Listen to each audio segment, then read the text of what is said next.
Sejam muito bem-vindos, amados meus, aqui à primeira aula da Lei de Organização do Judiciário do Distrito Federal, né? Lei 11.697 de 2008, beleza? Amados meus, antes de iniciar os nossos trabalhos propriamente dito, eu tenho um aviso para você. Logo, aqui abaixo na descrição desse vídeo, você tem 3 links, beleza? O link número 1 é o link do material em PDF de apoio a essa aula. Esse material que você está vendo aqui na tela, você tem ele à sua disposição. É só baixar ele para você no link número 1, ok? O link número 2 é o link de uma playlist com videoaulas gratuitas focadas aí no concurso do Tribunal de Justiça do Distrito Federal 2022. Todas elas gravadas pós-edital, ok? Lá você vai ter aula de LOJ, essa aqui, também tem aula de regimento interno, de provimento, né? Entre outras possibilidades, beleza? Lá você vai ter aí algumas aulas comigo, professor Kennedy Santos, tentando te auxiliar a acertar as devidas questões da sua prova completamente gratuitas. De boa? Ok. E o link número 3 é o link do curso completo da legislação aplicada ao Tribunal de Justiça do Distrito Federal, seu futuro emprego. Amém? Amém, Senhor. A legislação completa, gravada por mim, pós-edital, está por um valor verdadeiramente muito bacana, que basicamente cobre os meus custos e nada mais, tá? Então, vai lá, dá uma olhadinha, se você se interessar, se você gostar da minha didática, dá uma olhadinha no curso completo e bora estudar juntos aí para te levar a acertar as questões da legislação aplicada ao Tribunal de Justiça na sua prova. Beleza? Fechou? Show de bola. Então, sem mais delongas, vamos iniciar os nossos trabalhos. Beleza, né? A LOJ, a Lei de Organização do Poder Judiciário, ela é uma lei que toda unidade federativa tem, tá? Então, Minas Gerais tem uma LOJ própria, Goiás tem a sua LOJ e o DF tem a sua LOJ. Só que no DF é do Distrito Federal e dos territórios, ok? Tá? Da onde que vem? Qual é o fundamento para a criação dessa lei de organização do judiciário? O fundamento é a própria Constituição Federal, tá? Então, lá no seu artigo 92, a Constituição fala assim, são órgãos do Poder Judiciário, tá? São órgãos do Poder Judiciário. Aí ela vem colocando vários órgãos, e aí quando chega lá no inciso 7º, ela fala assim, os tribunais e os juízes dos estados, ou seja, dos 26 estados brasileiros, e do Distrito Federal e territórios, que aí é o mesmo tribunal e o mesmo conjunto de juízes, tá? Então, quando a Constituição, ela define esse mérito, ela coloca essa estrutura para nós, ela está dizendo que eu tenho como órgão os tribunais e os juízes. Resumidamente, de uma forma bem simplista, que eu gosto, para identificar melhor, quando a Constituição Federal ela fala os juízes, ela está falando dos órgãos monocráticos de primeira instância. Então, os juízes são órgãos de primeira instância, tá? E quando ela fala nos tribunais, ela está falando dos órgãos colegiados, de decisão colegiada,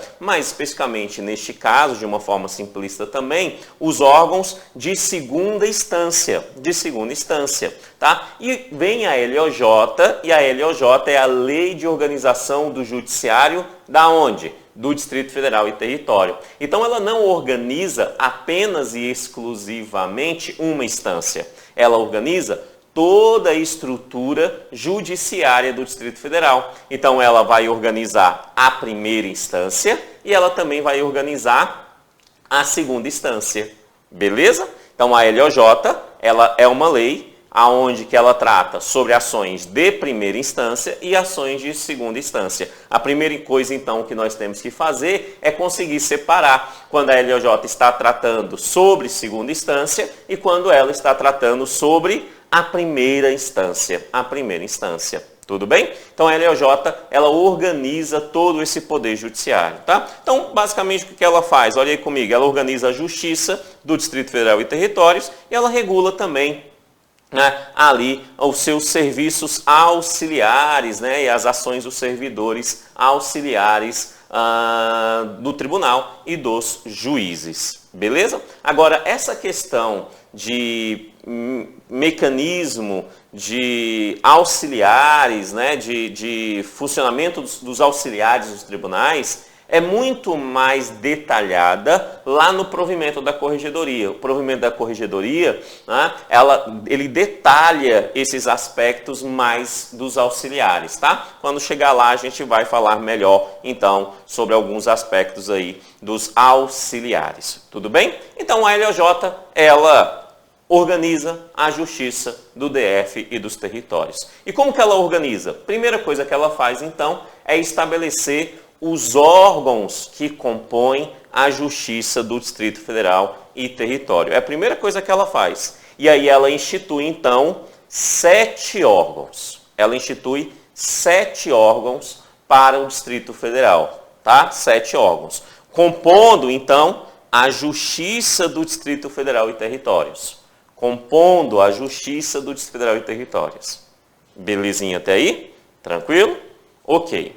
E aí ela vem e ela fala assim, olha, nessa justiça do Distrito Federal e território, nós temos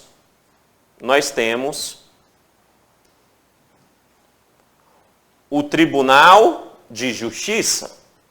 Quando ela fala no Tribunal de Justiça, ela está falando do próprio TJDFT. Aquele prédio, aquele edifício com 48 desembargadores que fica ali na capital federal, ao lado da Câmara Legislativa do Distrito Federal, sabe? Ali. Então, o Tribunal de Justiça é o TJDFT, beleza? Ok. Aí ela vem e fala ainda assim, mas além do Tribunal de Justiça, nós temos ainda o Conselho Especial. O Conselho Especial é um órgão dentro do Tribunal de Justiça, composto ali por 21 desembargadores, tal. Então, é alguém que está lá também dentro do Tribunal de Justiça. Além desse, a LJ vem e fala sobre o Conselho da Magistratura. O Conselho da Magistratura é o clube VIP do tribunal, né? Compondo ali entre eles, né, a figura do presidente, primeiro vice, segundo vice, e do corregedor, é o clube VIP, tá? Esses 3 primeiros aqui, eles são citados na Constituição Federal. Como eles são citados na Constituição Federal, tendo aí uma obrigatoriedade, o que a LJ faz? Ela vai e cita eles também. Mas esses 3 primeiros estão associados direto à segunda instância. A segunda instância, tá? O TJDFT é a segunda instância propriamente dito, né? Aí você tem o Conselho Especial que está dentro do TJDFT, tá? Então é segunda instância também, e você tem o Conselho da Magistratura que também está dentro do TJDFT, que é então segunda instância também. Aí depois ela vem e nos cita aqui outros elementos, ela vem e nos cita aqui outros elementos, vou colocar outra cor aqui, pronto, né?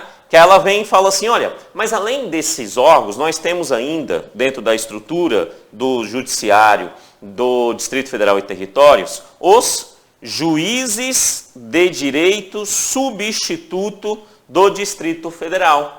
Juiz de direito substituto do Distrito Federal, professor, né? O início da carreira dos juízes é como juiz de direito substituto do DF, tá? Lá na frente a gente vai ver que também ele pode iniciar como juiz de direito dos territórios, certinho? Mas daqui a pouquinho a gente comenta melhor sobre isso. Agora, aqui no início da lei, ele cita apenas o juiz de direito substituto do Distrito Federal, certo? Perceba que ele é juiz de direito substituto do Distrito Federal e não do Distrito Federal e territórios, beleza? Só perceba isso, ó. É juiz de direito substituto do Distrito Federal, tá? Depois ele vai e cita também o juiz de direito do Distrito Federal e territórios. Aqui não é mais substituto, aqui é o juiz de direito, agora sim, do Distrito Federal e territórios. Qual a diferença entre eles? É exatamente a carreira, né? Todo mundo entra como juiz de direito substituto ou juiz de direito de territórios, que atualmente não tem, né? Mas beleza. E aí depois, com o passar do tempo, por merecimento ou antiguidade, eles são promovidos a juiz de direito. Juiz de direito, tá? Juiz de direito do Distrito Federal e Territórios. Beleza isso? Professor, esse juiz de direito não seria o juiz titular? Porque aqui a gente fala assim, ele é o juiz substituto e aquele ali é o juiz titular, né? Amados, o termo titular não é um termo legal. O termo titular significa que aquele juiz é responsável por uma determinada vara. Por exemplo, é o juiz titular da vara da infância e juventude. Aí, como ele é o titular, ele é o responsável pela vara. E aí a gente fala que ele é o titular, beleza? Mas legalmente a gente chama ele de juiz de direito, ponto. Quando você ouvir falar juiz de direito, é juiz de direito, certinho? Nem todo juiz de direito necessariamente é titular de algum lugar. Beleza? Tá? Não necessariamente, né? Nós vamos ver isso no decorrer do nosso curso, certo? Então, não associe direto. O que você tem que entender é que o juiz de direito, ele já foi promovido. Antes era juiz de direito substituto e agora ele foi promovido. Professor, juiz é órgão? Lógico que juiz é órgão. Juiz é o órgão monocrático do Poder Judiciário. Te fazer uma pergunta. Quem é que aplica a sentença? Isso, quem aplica a sentença é o juiz. Então, quem é o órgão? O juiz. Beleza? Tá? O juiz é órgão. De boa? Aí, além desses dois, né, a LOJ vem e cita pra gente ainda os tribunais do júri, aquele tribunal onde você tem ali 7 jurados, 7 juízes de fato e um juiz de direito e que julga crimes contra a vida, que tem uma estrutura própria, né? O tribunal do júri tem uma estrutura própria, né? Ele foge das regras ali estabelecidas de primeira instância, segunda instância, ele tem uma estrutura própria, tá? Mas o tribunal do júri também entra aqui dentro dessa perspectiva, beleza? Então o tribunal do júri também é um órgão. E além desse, ele ainda vai citar a auditoria e o Conselho da Justiça Militar, tá? Essa auditoria e o Conselho da Justiça Militar é importante, já caiu bastante em provas anteriores, né? E a gente precisa conhecê-la bem, tá? Por quê? Porque a auditoria, fazer uma associação,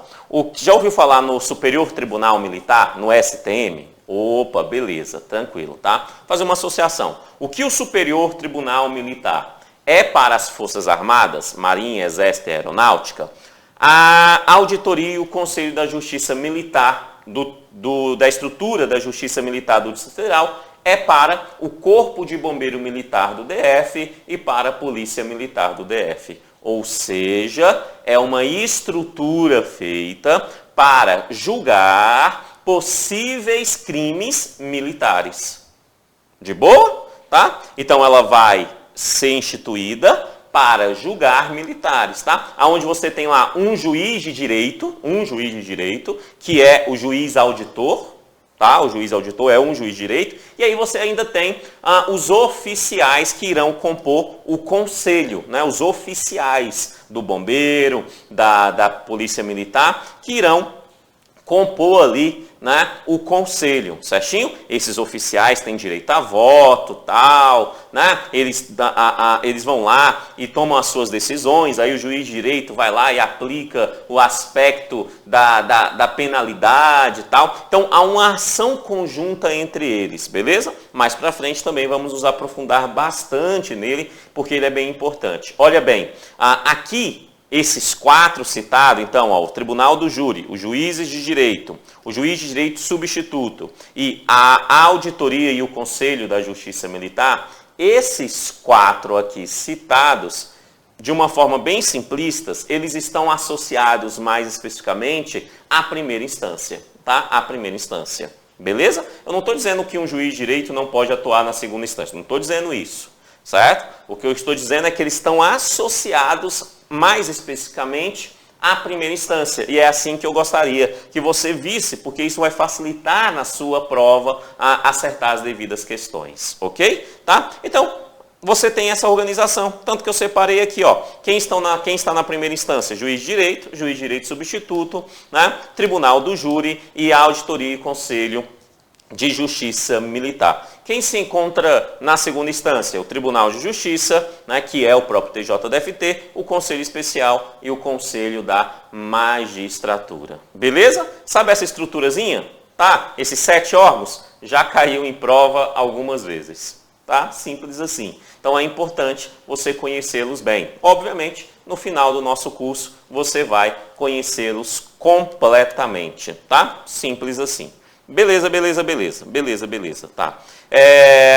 Ok, esses magistrados serão ali, a competência dos magistrados em geral fixar-se-á pela distribuição dos feitos alternada e obrigatória na forma da lei. Bastante simples, né? Eles estarão ali atuando nas suas áreas e aí vai ter na distribuição dos devidos processos de forma alternada na forma da lei, tá? Mais pra frente a gente se aprofunda melhor nisso. Ok. Aí vem a LJ e ela vai falar sobre o tribunal. Quando ela fala sobre o tribunal, ela está falando especificamente, então, sobre o TJDFT. E ela vem nos dar aí algumas informações. Ela fala assim, ó, o Tribunal de Justiça tem a sua sede na capital federal. Ok? Na capital federal. Ele é composto por 48 desembargadores. Beleza? Tá, beleza? E exerce a sua jurisdição, ou seja, os braços da justiça vai até aonde? Vai até todo o quadradinho, ou seja, todo o Distrito Federal, né? E também nos territórios, caso esses venham a ser criados. Ok? A LJ vem e fala isso sobre o Tribunal de Justiça. Nós focamos mais fortemente no Tribunal de Justiça lá no regimento interno, porque lá eles detalham todas essas informações e lá a gente detalha junto, beleza? Tá? Então aqui ele só cita 48 desembargadores, sede capital federal e jurisdição no Distrito Federal e nos territórios. Ok. Aí a LJ vem falando do tribunal, ela vem e nos apresenta a direção do tribunal. Quem é que dirige esse tribunal? Dentre aqueles 48 desembargadores, 4 deles irão assumir ali a direção. Quem são esses?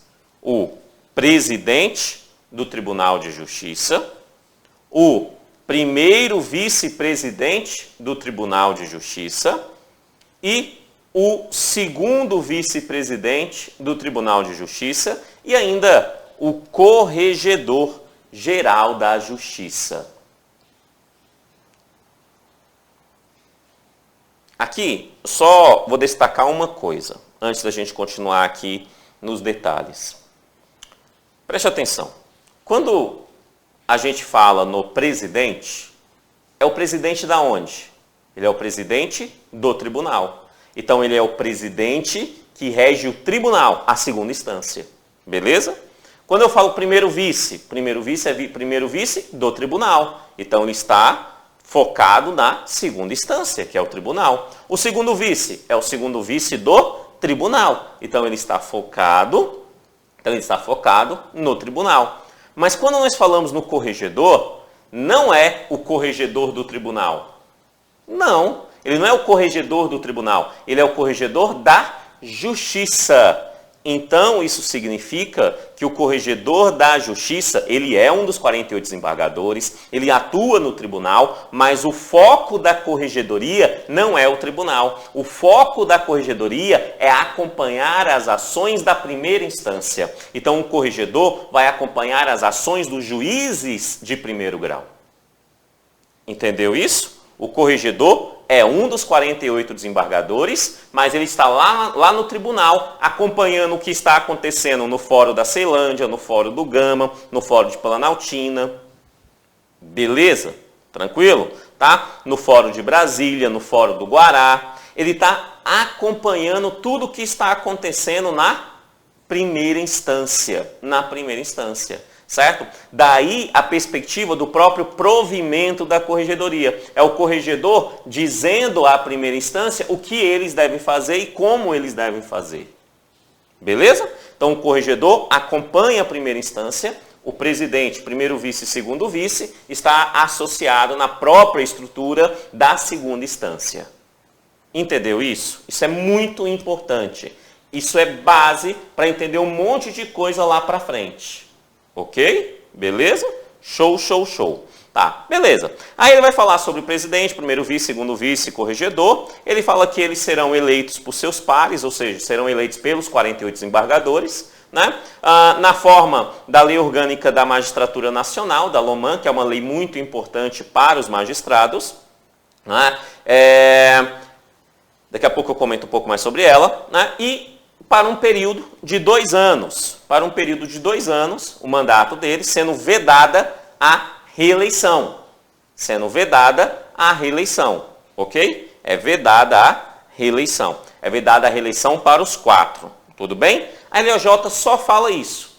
Vedada a reeleição. Este ponto de reeleição, o regimento, ele detalha mais. Então nós vamos estudar esse detalhe maior lá no regimento. Certo? Aqui eu só quero que você entenda. É vedada a reeleição. Então o presidente não pode ser reeleito presidente. O primeiro vice não pode ser reeleito primeiro vice, o segundo vice não pode ser reeleito segundo vice e o corregedor não pode ser reeleito corregedor. E eles têm um mandato de 2 anos. Beleza isso? Vamos aprofundar nisso lá no regimento. Ok. E aí eu chego em um ponto que fala sobre o PVVC, esses 4, que é algo que especificamente está aqui na lei e não está no regimento. Então esse ponto pode ser cobrado aqui na lei, aqui na LJ propriamente dito, que é sobre a possibilidade de vacância. Vacância.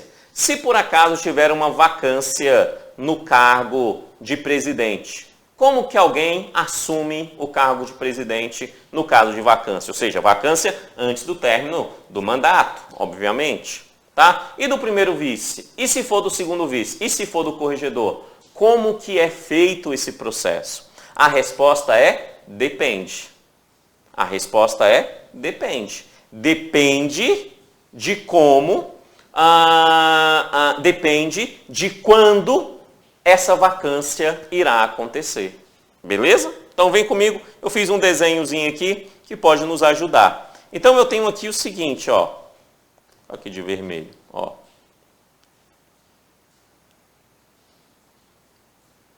Rosa, né? Pensei que era vermelho, mas rosa. Ó. Se a vacância acontecer nesse período, ou seja, isso aqui é uma linha do tempo de 2 anos. Está aqui Teotônio. Teotônio é presidente do tribunal, beleza? Presidente. Ele tem 2 anos. Cada espacinho desse é 6 meses, tá? Beleza? Ok. Então, Teotônio tem 2 anos de mandato. Se a vacância acontecer nesse primeiro 1 ano e meio de mandato, vai ter uma forma de substituir Teotônio na cadeira de presidente. Ok? Mas se por acaso a vacância acontecer nos últimos 6 meses do mandato, aí terá uma outra forma de resolver essa situação. Entendeu? Então, a primeira coisa que a gente precisa entender é o marco temporal. Tá? O marco temporal. 1 ano e 6 meses do mandato é de uma forma, nos últimos 6 meses do mandato é de outra forma. A primeira coisa que a gente tem que entender é isso. Tá? E aí é muito simples. Se for no ano e 6 meses do mandato, aqui no rosa, 1 ano e 6 meses do mandato, se for aí terá uma nova eleição. Olha que legal. Se a vacância acontecer no ano e 6 meses do mandato, haverá uma nova eleição. Seja para presidente, seja para primeiro vice, seja para segundo vice, seja para corregedor. Tá? Gerou vacância no cargo de corregedor. Nova eleição. Gerou vacância no cargo de segundo vice. Nova eleição. Ok? Beleza? Tá? Uma nova eleição para completar o mandato. Tá? Ele vai ter uma nova eleição e vai completar o mandato ali. De boa isso? Tranquilo? Show, show. Mas, porém, todavia, contudo, se essa vacância acontecer no verde, ou seja, nos últimos 6 meses do mandato, neste caso, haverá ali uma substituição pela linha sucessória. Então, é simples, bem simples. Ó, o presidente, o Teutônio, morreu nos últimos 6 meses.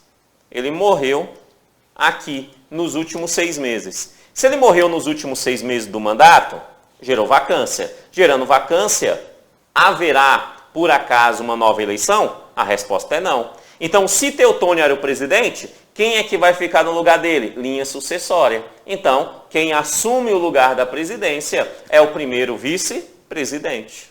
De boa? Tranquilo, né? Tranquilíssimo. Certinho? Beleza isso? Show, show, show. Tá? E assim sucessivamente. Beleza? Ok. Só que tem um detalhe aqui que é muito importante. Muito importante. Você tem que saber quem está nessa linha sucessória. Porque o examinador vai usar isso contra você. Tá? Vamos lá. Presidente. Se ele morreu, quem é que vai assumir? Primeiro vice. Se o primeiro vice está em coma no hospital, quem é que vai assumir? O segundo vice. Beleza, tá? E se o segundo vice morreu também, quem é que vai assumir? É isso que o examinador vai dizer. Só que isso está errado. Você completou, não foi? Talvez você completou. Se você completou assim, é o corregedor, professor? Você errou, porque não é o corregedor. O corregedor não está na linha sucessória do presidente, do primeiro vice e do segundo vice. Não está. Lembra que a gente acabou de falar que o presidente é do tribunal, o primeiro vice é do tribunal, o segundo vice é do tribunal e o corregedor é da justiça? Que o corregedor, o foco dele é na primeira instância? Então, se o foco dele é na primeira instância, ele não está na linha sucessória do presidente e do vice. Tá? Então, se o segundo vice não puder assumir, professor, quem é que assume? Aí, isso cai ao desembargador mais antigo. Obviamente, o desembargador mais antigo que não está entre o PVVC. Né? Então, o desembargador mais antigo, o decano, que não está ali no PVVC, né? Não necessariamente o decano do tribunal, que pode estar no PVVC, né? Mas aquele que é o mais antigo, que não está nessa estrutura da direção, ele assume a presidência nesses últimos 6 meses. Entendemos? Beleza? Show? Tá? Então, se o presidente não pode, quem assume? Primeiro vice. Se a vacância é do presidente, quem assume? Primeiro vice. Se a vacância é do primeiro vice, segundo vice. Né? Se também não pode o segundo vice, aí é o desembargador mais antigo. Ok? Agora eu te faço uma outra pergunta. E se por acaso essa vacância for relacionada do corregedor? Era o corregedor, e aí o corregedor bate as botas, né? Ele morre, e aí gera vacância. Se gera vacância no ano e meio de mandato, nova eleição. Se foi nos últimos 6 meses, nos 6 meses que antecede o término do mandato, se essa vacância aí, alguém vai assumir. Se o corregedor não pode assumir as vagas dos presidentes, obviamente os presidentes não podem assumir a vaga do corregedor. Ok? Então quem é que vai assumir a vaga do corregedor? Isso mesmo. Também o desembargador mais antigo. Então o desembargador mais antigo, ele fica ali, né, tendo a possibilidade tanto de assumir as cadeiras do presidente, né, primeiro do presidente, primeiro e segundo vice, e ainda a cadeira de corregedor. Beleza? Tá? Olha como está aí, ó. Vagando os cargos de presidente, primeiro e segundo vice-presidente ou do corregedor, realizar-se-á nova eleição para completar o mandato. Ok, faz nova eleição para completar o mandato. Só completa, tá? Não é um novo mandato, só completa o mandato. Aí fala assim, salvo se faltarem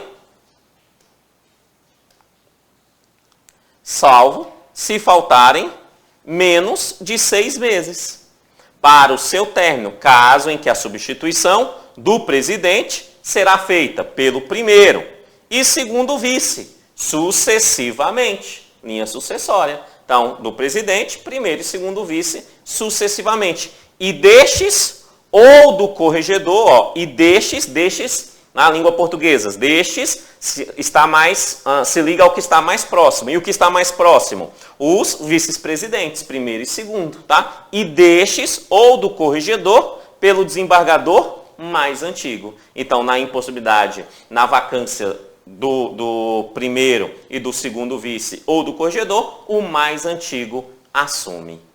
Beleza? Tranquilo? Entendeu essa ordem? Isso é muito importante. Isso, quando cai em prova, derruba muita gente. Preste atenção no detalhe.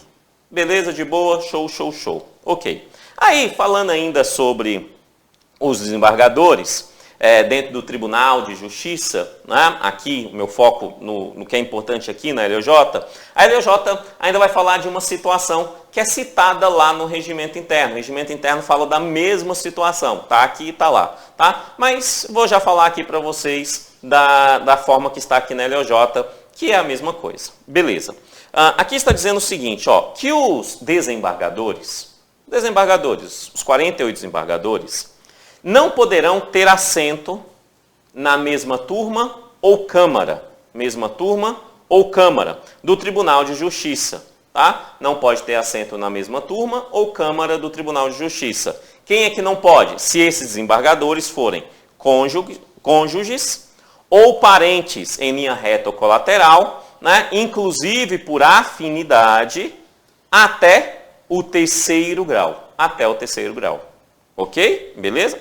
Nós estudamos turmas, câmaras, lá no regimento interno. Então, é melhor a gente dar uma focada nisso lá no regimento. Mas aqui, de uma forma simples, só para a gente já começar a entender. O que ele está dizendo é o seguinte, olha, se o José, ele é desembargador e ele está na primeira turma civil, e Maria é desembargadora, mas Maria é irmã de José, Maria não pode estar atuando na primeira turma civil. Ok? Se João está na Câmara Criminal e João, que está na Câmara Criminal, tem o sobrinho, que é o Pedro, e o Pedro também é desembargador, né? O Pedro não pode estar na primeira Câmara Criminal.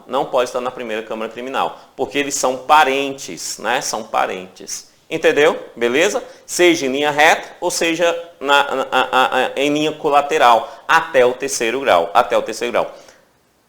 Até onde vai o terceiro grau? Você pode ir contando, mas basicamente, da forma mais simples de entender, tio é terceiro grau, sobrinho é terceiro grau, irmão é segundo grau, tá? Pai, mãe é primeiro grau, cônjuge não é parente, cônjuges é a mesma pessoa, né? Eu sou casado, então a minha cônjuge sou eu. Certo? Civilmente, somos a mesma pessoa, tá? Então, não somos parentes. Então, se somos a mesma pessoa, os parentes da minha esposa são meus parentes. Aí entra o parentesco por afinidade. Ou seja, os irmãos da minha esposa são meus cunhados, mas são parentes. São meus parentes de segundo grau, por afinidade. Tá? Equipara-se a irmão. Tá? E assim sucessivamente. Meus sogros são parentes, primeiro grau. Tá? Aonde que está o quarto grau em diante? O quarto grau é primo. Primo é quarto grau, tá? É o que o examinador mais tenta. Então, se ele fala assim, Maria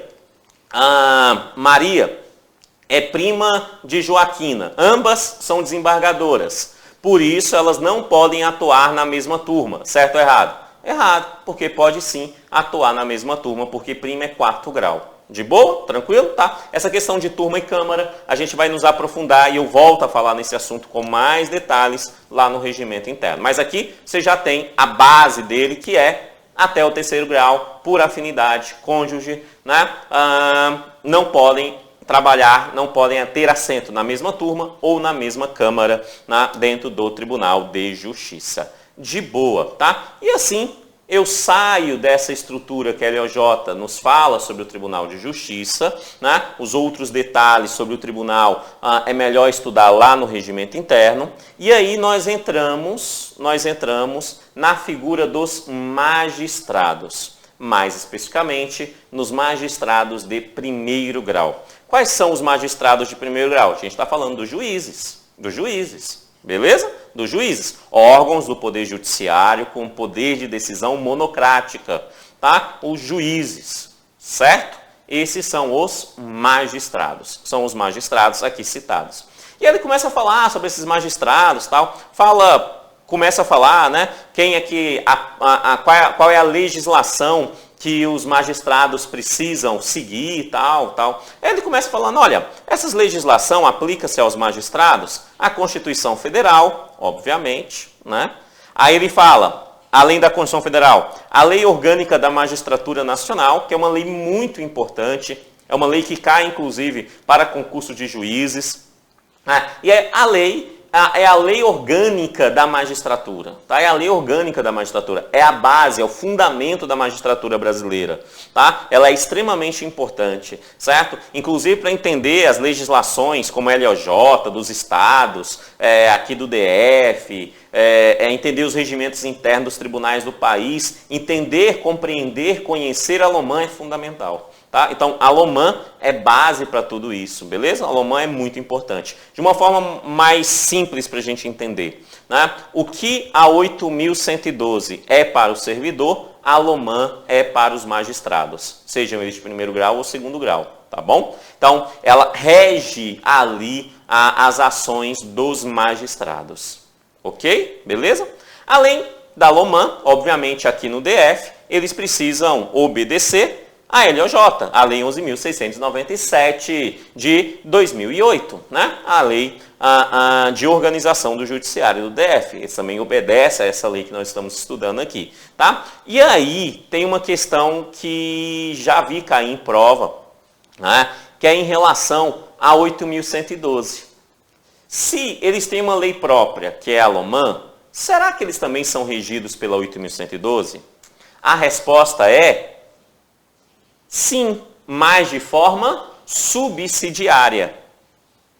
Mas de forma subsidiária. Ou seja, aonde a LOMAN não fala e a 8.112 fala, aplica-se o que está na 8.112 aos senhores magistrados. Então, a 8.112 só rege os magistrados de forma subsidiária. Beleza? Por exemplo, na 8.112 fala lá sobre estágio probatório, né, e se tornar efetivo. Aí ele fala, 3 anos, e aí depois de 3 anos se torna efetivo. A LOMAN para os magistrados não, fala, estágio probatório aqui para magistrado é 2 anos e depois se torna vitalício. Então não aplica, beleza? Tá? A LOMAN, ela está à frente da 8.112 em relação a essas regras. A 8.112 só entra quando a LOMAN não fala. Beleza? Show, show, show, show, tá? E aí, né, ele fala, né, que esses senhores magistrados, as suas nomeações, né, e as suas promoções de juiz de direito e substituto serão feitas pelo presidente do tribunal, né, prévia indicação do Tribunal de Justiça. Tá, então qualquer nomeação e qualquer promoção dos juízes será feita ali pelo presidente mediante indicação do Tribunal de Justiça,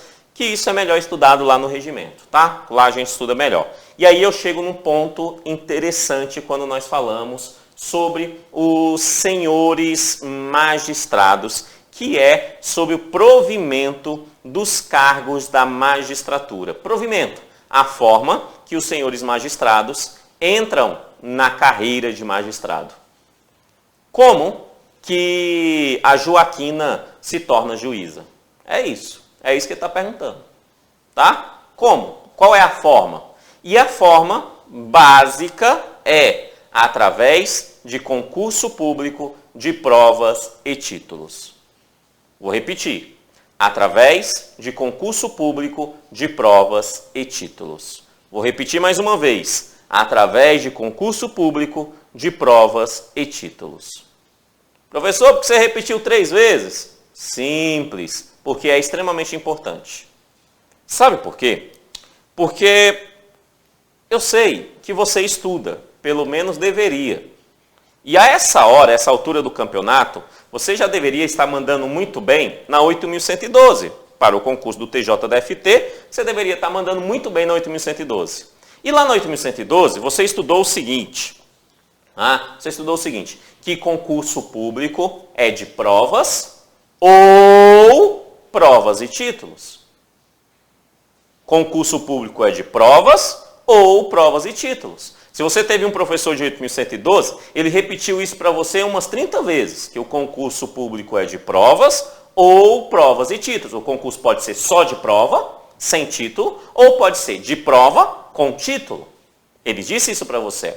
Aí o candidato vai com essa informação para a prova, aí fala lá assim o magistrado, aí fala assim, o concurso para magistrado precisa ser de provas e títulos. Aí o candidato com conhecimento de 8.112 vai para a prova e fala assim, espera aí, que eu lembro, professor falando, que é o concurso de provas ou provas e títulos. Aqui ele está restringindo, dizendo que o concurso é só de provas e títulos, então está errado. Aí você erra. Por quê? Porque está certo.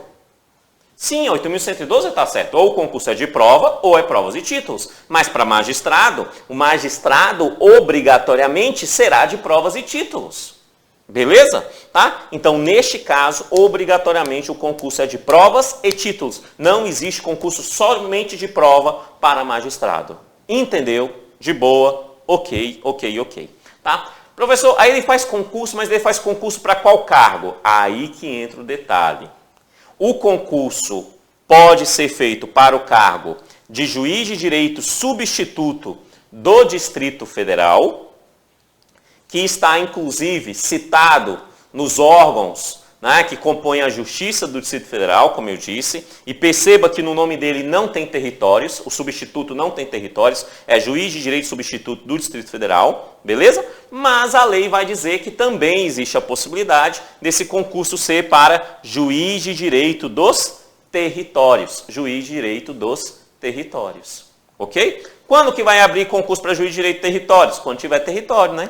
Tem que ter território para abrir juiz de direito de territórios. Não tendo território, fica abrindo só juiz de direito substituto. A regra é o seguinte, vamos supor que tem um território. Então, abre-se o concurso e esse concurso, em regra, pode ser para os dois. Pode ser ao mesmo tempo, tá? A pessoa faz a mesma prova e ela pode assumir tanto como juiz de direito substituto do DF, como juiz de direito de territórios. A mesma prova pode assumir. Como é que se decide isso? Pela posição do candidato na prova, tá? A Maria foi a melhor. Aí tem lá a vaga para o território e para o DF. Ela vai e escolhe. Ela fala, eu quero território. Aí ela vai para o território. Tá? A Joaquina foi a segunda melhor. Aí ela tem vaga para o DF e tem vaga para o território. Ela fala, quero o DF. Ela vai para o DF.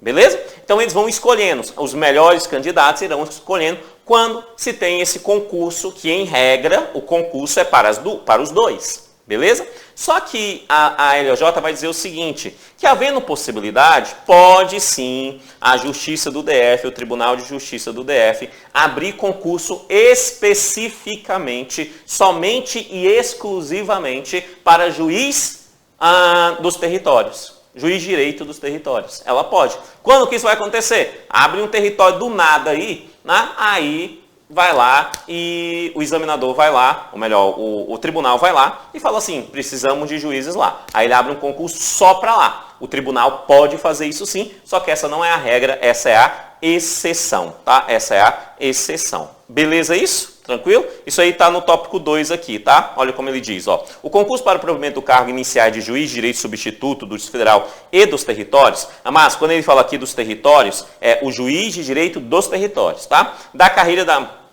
magistratura dos federal e dos territórios, será única, ou seja, o provimento é único, é um concurso único para esses dois, facultado a candidatos aprovados na ordem de classificação, os melhores aprovados, o direito de opção para um ou outro cargo, então ele pode optar por um ou por outro cargo.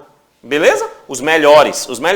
Aí ele fala, poderá o Tribunal de Justiça determinar a realização de concurso apenas para o provimento de cargo de juiz de direito dos territórios. Ele pode fazer isso, tá? Ele pode, não, abrir um território, vou abrir só para território. O tribunal pode fazer isso também. Mas a regra é que seja único, é único esse concurso, tá? Esse concurso é único. Obviamente, amados, que os últimos concursos foram todos para juiz de direito do Distrito Federal e territórios. Ou melhor, juiz de direito substituto do Distrito Federal. Não é por quê? Porque atualmente só tem o Distrito Federal, não tem os territórios. Beleza.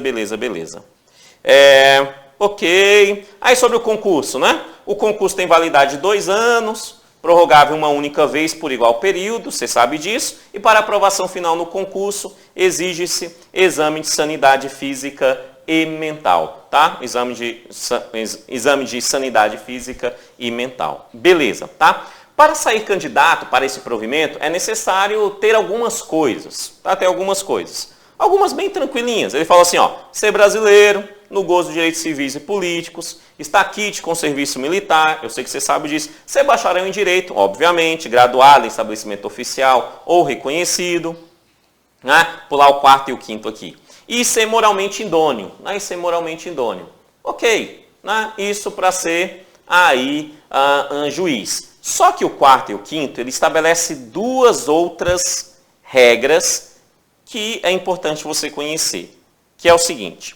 Primeira regra do inciso 4, ele fala assim, ó, para que a pessoa possa tomar posse como juiz, é necessário ela ter um condicionante. E esse condicionante é que ela tenha pelo menos exercido durante 3 anos, no mínimo 3 anos, no último quinquênio, ou seja, nos últimos 5 anos, ter exercido pelo menos 3 anos a advocacia ou o magistério jurídico, ou seja, professor universitário na área do direito, né? Ou qualquer função, ó, qualquer função que seja exigido o diploma de bacharel em direito. Ok? Então vamos ver se a gente está entendendo mesmo. O cara está advogando, ele advoga há 3 anos nos últimos 5. Ele pode concorrer? Pode. E se for aprovado, ele pode tomar posse. Simples, tá? Advogando pode. O cara é professor universitário, é professor da UNB, né? Professor da UNB na área do direito, tá? Na área do direito. Professor ali do magistério jurídico, tá? Mais de 3 anos nos últimos 5. Ele pode? Pode também, pode também. Agora vamos complicar. Não está expresso, mas para a gente entender. Um delegado pode? Pode, porque para delegado é necessário ter a formação de bacharel em direito. Então ele pode. Ok? Se tiver 3 anos como delegado. Ok? Beleza? De boa? Tá? Deixa eu ver outra aqui. Um analista judiciário do tribunal. Aí depende. Depende. É um analista na área de administração? Aí não vale. Mas é um analista que necessita do diploma de bacharel em direito? Ele tem 3 anos dos últimos 5 como analista? Então cabe, então pode. Tá? Então pode. Beleza? Se aquele cargo especificamente pela lei é específico para bacharel em direito, se ele tiver 3 anos, ele pode. Se não for, ele não pode tomar posse. Concorrer, é só ir lá e fazer a prova. Agora, tomar posse, né, é necessário ter essa característica, tá? Ter esse condicionante. Entendeu? Beleza? Show. Tá? E o último condicionante é em relação à idade, né? Em relação à idade, que é para ser juiz no Distrito Federal e Territórios, né, é necessário você ter ali no mínimo 25 anos, ou seja, eu não posso, porque eu só tenho 18, né? Então eu não posso aí assumir como juiz, né? Não dá, a minha idade não permite, né? 18 anos, certo? Então aqui ele fala 25 anos é o mínimo, E tem um máximo, esse máximo é de 50 anos. Então, uma pessoa que quer entrar para juiz no DF, ele tem ali 25 anos de possibilidade. Tá? 25 anos de possibilidade. Entre os 25 e os 50 anos. Tá? Fazendo todos os concursos aí para poder tomar posse como juiz. Beleza? Show? Entendeu? Então, entre 25 e 50 anos. Essa é a regra. Mas, porém, todavia, contudo, existe uma exceção que é extremamente importante a gente entender e está relacionado a essa idade máxima. Será que existe a possibilidade de alguém tomar posse como juiz no Distrito Federal acima dos 50 anos? A resposta é sim, existe essa possibilidade, mas ela é a exceção. E qual é a exceção? Simples. Se essa pessoa já for magistrado ou se essa pessoa for membro do Ministério Público, do Custos Legis, do Parquet, como diriam os franceses, do Dominus Litis, né? Do Ministério Público. Certo? Então, se ela já é magistrada, como assim magistrado? Vamos supor que tem lá um juiz no auge dos seus 55 anos, que é do Tribunal Regional do Trabalho. Ele é um juiz do trabalho. Ok? Ele já é magistrado. Com 55 anos, ele vai falar assim, cansei, vou mudar de área, eu quero ir para a Justiça Comum.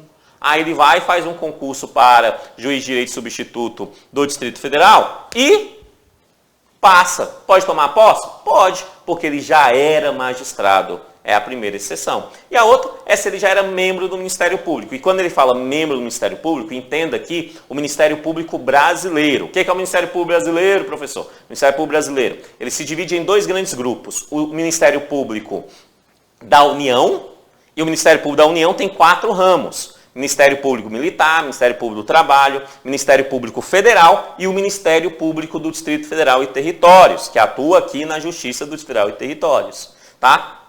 Esse é o Ministério Público da União e os seus 4 ramos. E além disso, ainda existe no Ministério Público Brasileiro os Ministérios Públicos Estaduais. Cada um dos 26 estados brasileiros tem o seu respectivo Ministério Público. Ministério Público Estadual de Minas Gerais, Ministério Público Estadual de São Paulo e assim sucessivamente. Tá? Então, se eles já fazem parte dessa carreira do Ministério Público, lá com seus 60 anos de idade, se quiser fazer concurso para juiz do Distrito Federal, pode, porque se passar, eles podem tomar posse sem maiores problemas. Entenderam? Beleza? Fechou? Então, essa é a exceção. Essa é a exceção. Ok. E aí eu chego no último ponto da aula de hoje, que é em relação à questão de uma base para a gente entender a questão de promoção e remoção. Porque promoção a gente vai estudar na próxima aula, tá? Na próxima aula de LJ eu já começo com promoção. Porque a promoção ela tem alguns detalhes, ela pode ser uma promoção por merecimento, ela pode ser promoção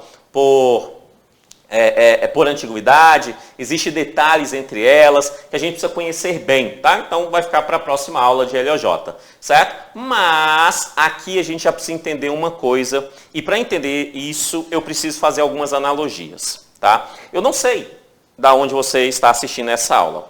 Do Distrito Federal, a maior parte dos candidatos serão do Distrito Federal, mas outros candidatos são de outros lugares do país, né?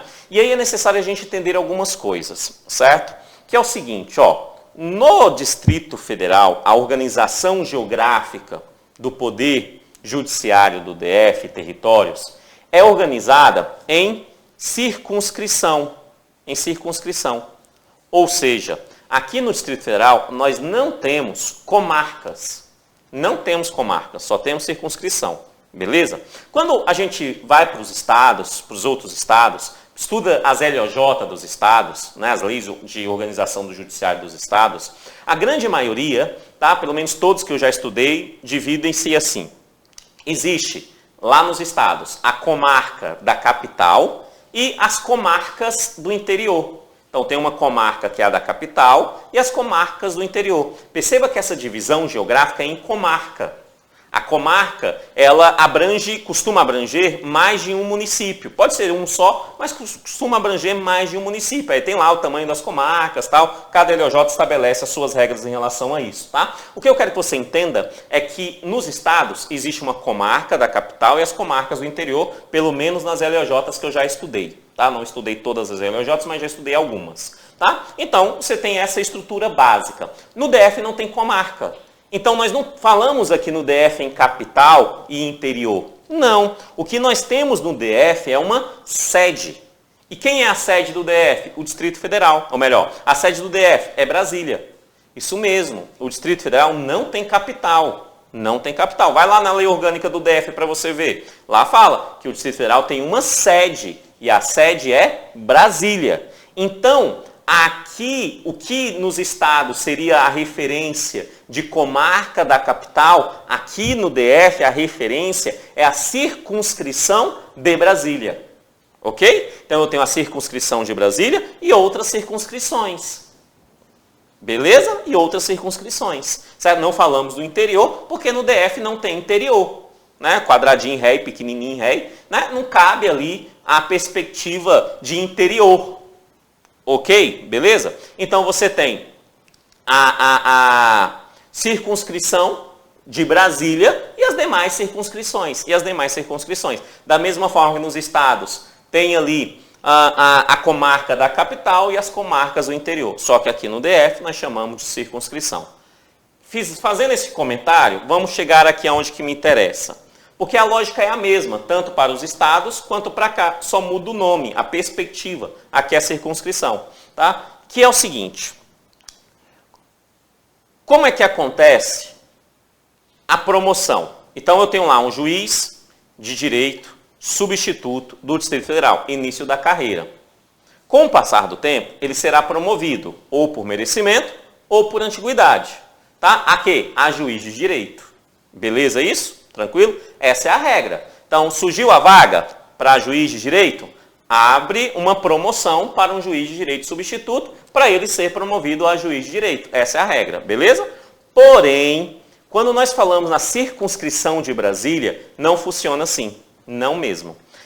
Na circunscrição de Brasília, 99,99% das vezes, vou repetir, 99,99% das vezes, quando surge uma vaga para juiz de direito do Distrito Federal e Territórios, quando surge essa vaga ela é preenchida através de uma remoção e não através de uma promoção. Através de uma remoção. Como assim, professor? Surgiu a vaga de juiz de direito em Brasília, na circunscrição de Brasília. Surgiu essa vaga. Ok. Surgindo essa vaga, o que acontece? O tribunal vai abrir essa informação aos juízes de direito que estão nas demais circunscrições. Aí tem um juiz de direito lá na Ceilândia. Aí o juiz de direito da Ceilândia fala assim, eu quero essa vaga. Ele já é juiz de direito, então vai acontecer a remoção, tá? Se ele é o único que quer ou se ele é o mais antigo, ele vai assumir porque a vaga termina sempre indo para o mais antigo, né? Então, você tem ali essa possibilidade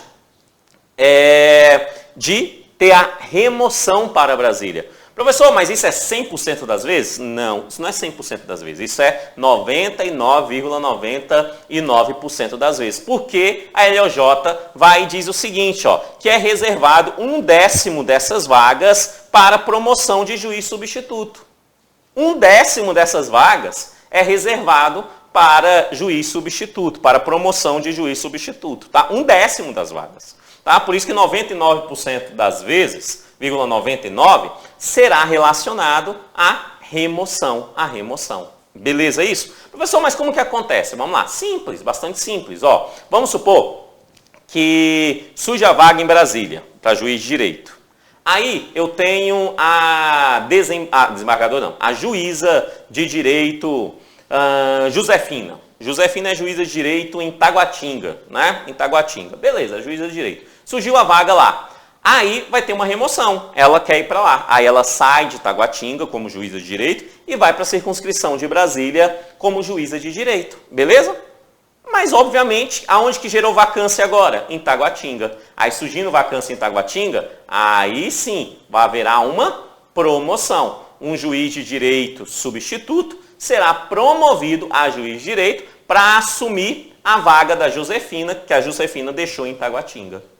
Entendeu? Beleza? Essa estrutura é importante você saber. Na circunscrição de Brasília, 99,90% das vezes, não será juiz de direito, não irá assumir através de promoção, mas sim através de remoção das demais circunscrições. Tá? E o restante será através de promoção de juiz de direito substituto para juiz de direito. Essa promoção ou é por antiguidade ou por merecimento, por antiguidade ou por merecimento. Então vamos ver o que está escrito aqui no material do professor. O preenchimento dos cargos de juiz de direito, à exceção da circunscrição judiciária de Brasília, far-se-á por promoção. Então a regra é por promoção. Mas qual é a exceção? A exceção é Brasília.